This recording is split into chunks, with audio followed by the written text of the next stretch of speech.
Alhamdulillahi Rabbil Alameen, As-salatu was-salamu ala khatamin nabiyyin wa ala alihi wa sahbihi ajma'in, amma ba'd, fa'a'udhu billahi minash shaitanir rajim, bismillahir rahmanir rahim. Qala Allahu ta'ala fi Surah Ibrahim, وأنذر الناس يوم يأتيهم العذاب فيقول الذين ظلموا ربنا أخرنا إلى أجل قريب نجب دعوتك ونتبع الرسل أولم تكونوا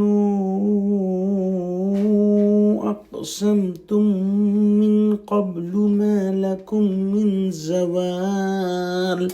Translation: and warn the mankind of the day when the punishment will come upon them, and the wrongdoers will say, Our Rabb, defer it from us for a short term. We will obey your call and will follow the messengers. It will be said, had you not sworn earlier that there will be no end of life of hereafter for you? The scholars have mentioned that this could be about the punishment and day of hereafter, or this could be about the time of one's death, or the time of punishment in this world.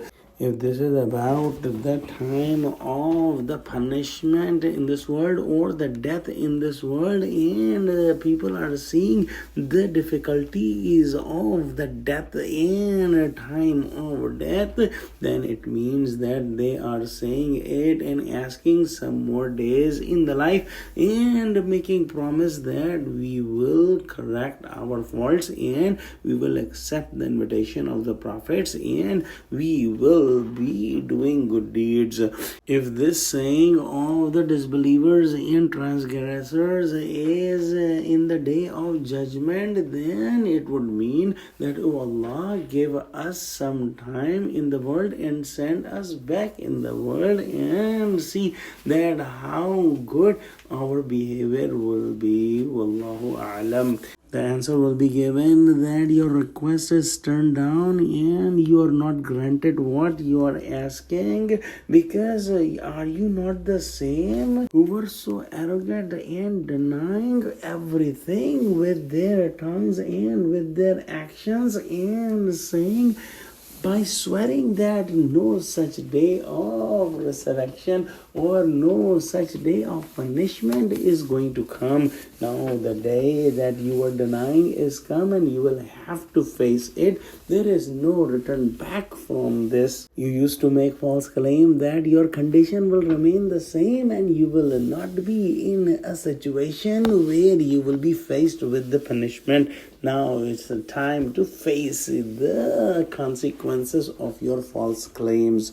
Let's pray that Allah subhanahu wa ta'ala give us true understanding of Quran, connect us with the truthful people, make us steadfast of the straight path. Oh Allah, open our eyes so that we can have a vision of the hereafter and we can prepare for that day before it comes. Ameen. Oh Allah, help Muslims. Oh Allah, make Muslims united. Oh Allah, help Muslims of Gaza. Ameen. Wa akhiru da'wana alhamdulillahi rabbil alameen. Wassalamu alaikum wa rahmatullahi wa barakatuhu.